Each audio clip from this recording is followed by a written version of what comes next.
بسم اللہ الرحمن الرحیم۔ غزوہ بدر مسلمان 313 تھے اور سامنے تھا 1000 کا غرور۔ یہ تلواروں کی نہیں، ایمان کی جنگ تھی، جہاں فرشتے صفے باندھ کر اترے تھے۔ بدر کے ریگزار میں تاریخ نے پہلی بار اعلان کیا کہ اگر حق کم ہو تو بھی غالب آتا ہے۔ قریش غرور میں تھے اور مسلمان سجدے میں۔ فتح نے سجدے والوں کو چنا۔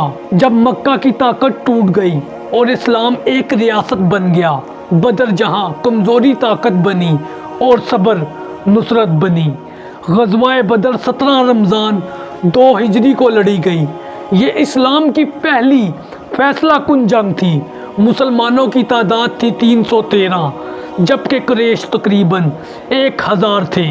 قیادت خود نبی کریم صلی اللہ علیہ وسلم کے ہاتھ میں تھی۔ سامان جنگ کم، گھوڑے چند، مگر یقین کامل تھا۔ یہ جنگ کسی سلطنت کے لیے نہیں، بلکہ وجود، آزادی اور حق کے اعلان کے لیے تھی۔ قرآن نے اسی دن کو کہا یوم الفرقان، یعنی حق اور باطل کے درمیان فیصلے کا دن۔ اگر آپ غزوہ بدر اور اس کا تاریخی پس منظر جاننا چاہتے ہیں تو یہ سب اس ویڈیو میں۔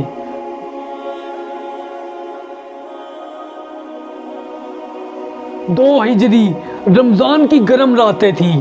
مدینے کی فضا میں خاموشی تھی، مگر دلوں میں ایک انجانا بوجھ۔ یہ کوئی باقاعدہ جنگی مہم نہیں تھی۔ نبی کریم صلی اللہ علیہ وسلم مدینے سے نکلے تو نیت صرف اتنی تھی کہ قریش کے اس تجارتی قافلے کو روکا جائے جو برسوں سے مسلمانوں کے مال پر پل رہا تھا۔ کسی کو اندازہ نہ تھا کہ یہ سفر تاریخ کا رخ موڑ دے گا۔ مسلمانوں کے پاس نہ مکمل اسلحہ تھا، نہ جنگی تیاری۔ کل تعداد صرف 313، 2 گھوڑے، 70 اونٹ، کئی صحابہ پیدل تھے، مگر چہروں پر عزم تھا، آنکھوں میں یقین تھا۔ ادھر مکہ میں خبر پہنچی تو غرور جاگ اٹھا۔ ابو جہل نے اعلان کیا ہم قافلہ نہیں ہیں، محمد صلی اللہ علیہ وسلم کو یہیں ختم کر دیں گے۔ یوں قریش 1000 کے لشکر کے ساتھ نکلے، 100 گھوڑے، سینکڑوں ذرائیں، ڈھول، شراب اور تکبر۔ جب رسول اللہ صلی اللہ علیہ وسلم کو خبر ملی کہ قافلہ بچ نکلا ہے اور پورا مکی لشکر آ رہا ہے تو بدر کے قریب رک کر مشورہ ہوا۔ یہ وہ لمحہ تھا جہاں تاریخ رک گئی۔ مہاجرین بولے یا رسول اللہ صلی اللہ علیہ وسلم، ہم آپ کے ساتھ ہیں۔ پھر انصار اٹھے۔ حضرت سعد بن معاذ نے کہا اگر آپ صلی اللہ علیہ وسلم سمندر میں بھی کودنے کا حکم دیں تو ہم کود جائیں گے۔ یہ صرف الفاظ نہیں تھے، یہ بیعت جان تھی۔ نبی کریم صلی اللہ علیہ وسلم نے بدر کے میدان کا انتخاب فرمایا، پانی کے کنویں پر قبضہ کیا گیا۔ یہ پہلی عسکری حکمت عملی تھی۔ جب رات آئی تو 313 سجدوں میں تھے اور نبی کریم صلی اللہ علیہ وسلم تنہا خیمے میں ہاتھ اٹھائے دعا کر رہے تھے، اے اللہ اگر یہ جماعت ہلاک ہو گئی تو زمین پر تیرا نام لینے والا کوئی نہ رہے گا۔ یہ دعا نہیں، تاریخی فیصلہ تھا۔ اگلی صبح سورج نکلا تو بدر کا ریگزار گواہ بنا کہ اب جنگ انسان نہیں، ایمان جیتے گا۔ بدر کی وہ صبح غیر معمولی تھی۔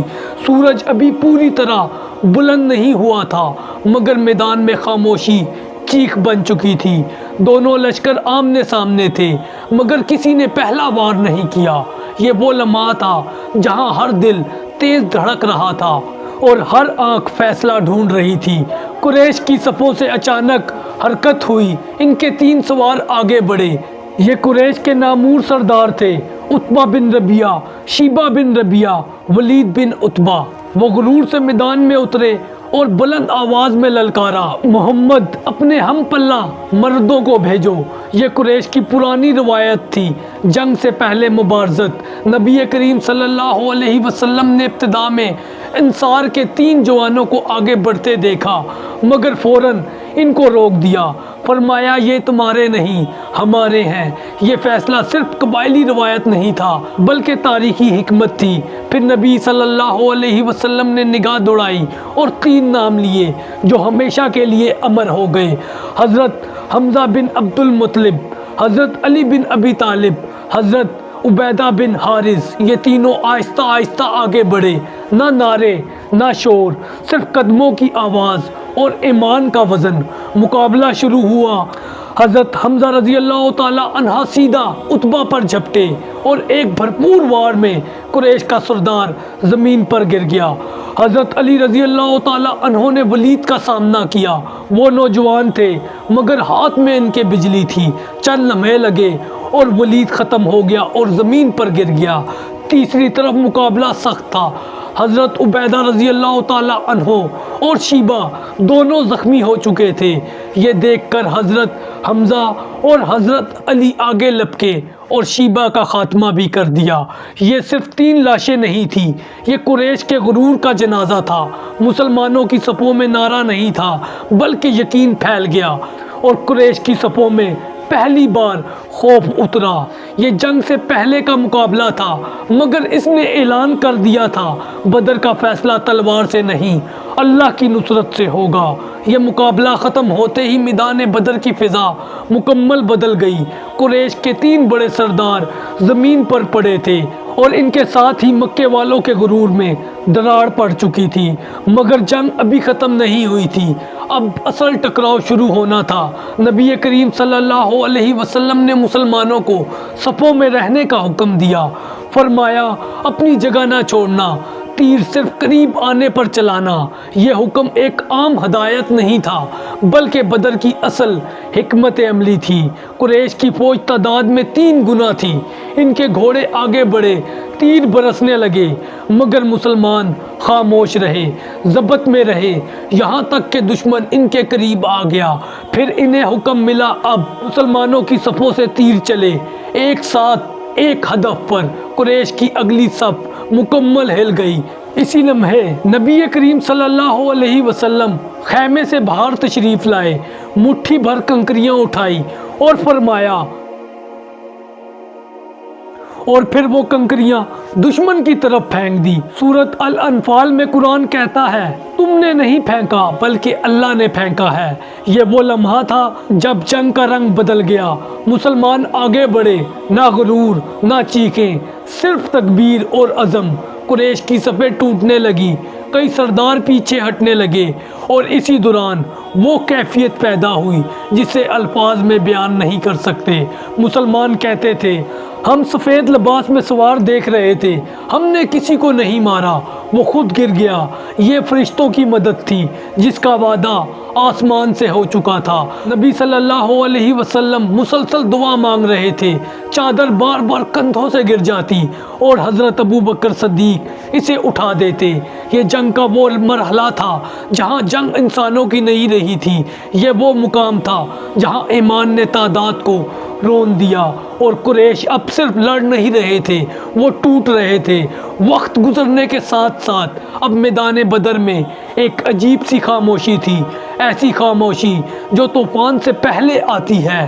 قریش کی صفیں مکمل بکھر چکی تھی مگر ابو جہل اب بھی اپنی جگہ پر کھڑا تھا۔ اس کے چہرے پر غرور تھا مگر آنکھوں میں اس کے خوف اتر چکا تھا۔ وہ چیخ کر کہہ رہا تھا پیچھے نہ ہٹو، یہ جادو ہے، ڈٹے رہو۔ مگر یہ جادو نہیں تھا، یہ اللہ کی نصرت تھی۔ نبی کریم صلی اللہ علیہ وسلم نے آخری بار صفوں کو دیکھا، پھر آگے بڑھتے ہوئے فرمایا جس نے آج ثابت قدمی دکھائی اس کے لیے جنت ہے۔ یہ الفاظ نہیں تھے، یہ موت سے آزادی کا اعلان تھا۔ مسلمان یک بارگی آگے بڑھے۔ حضرت حمزہ رضی اللہ تعالی عنہ، حضرت علی رضی اللہ تعالی عنہ، حضرت سعد رضی اللہ تعالی عنہ، حضرت مصعب رضی اللہ تعالی عنہ، ہر طرف سے تکبیر کی آوازیں گونج اٹھی۔ اس ہنگامے میں ابو جہل پر نظر پڑی، وہ زخمی ہو چکا تھا، زمین پر گرا ہوا تھا مگر سانس ابھی باقی تھی۔ 2 کم عمر انصاری نوجوان معاذ بن افرا رضی اللہ تعالی عنہ اور معوذ بن افرا رضی اللہ تعالی عنہ آگے بڑھے اور اس غرور کے پیکر کا خاتمہ کر دیا۔ یہ صرف ایک آدمی کی موت نہیں تھی، یہ مکہ کے ظلم کی ریڑھ کی ہڈی ٹوٹنے کا لمحہ تھا۔ اب قریش کے لیے میدان چھوڑنے کے سوا کچھ باقی نہ تھا۔ کوئی بھاگ رہا تھا، کوئی قیدی بن رہا تھا، وہی لوگ جو صبح غرور سے آئے تھے اب لاشیں چھوڑ کر فرار ہو رہے تھے۔ نبی کریم صلی اللہ علیہ وسلم نے حکم دیا قیدیوں کے ساتھ نرمی کرو۔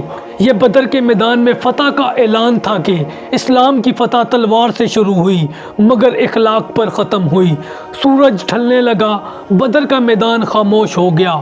70 قریشی مارے گئے، 70 قیدی بنے اور مسلمان صرف 14 شہید ہوئے۔ قرآن نے اعلان کر دیا یہ اللہ کی مدد تھی، یہ بدر کا انجام تھا جہاں دنیا نے پہلی بار دیکھ لیا کہ حق کم ہو کر بھی غالب آتا ہے۔ وہ مکہ جو کل تک اسلام کو مٹانے آیا تھا آج خود ٹوٹ چکا تھا۔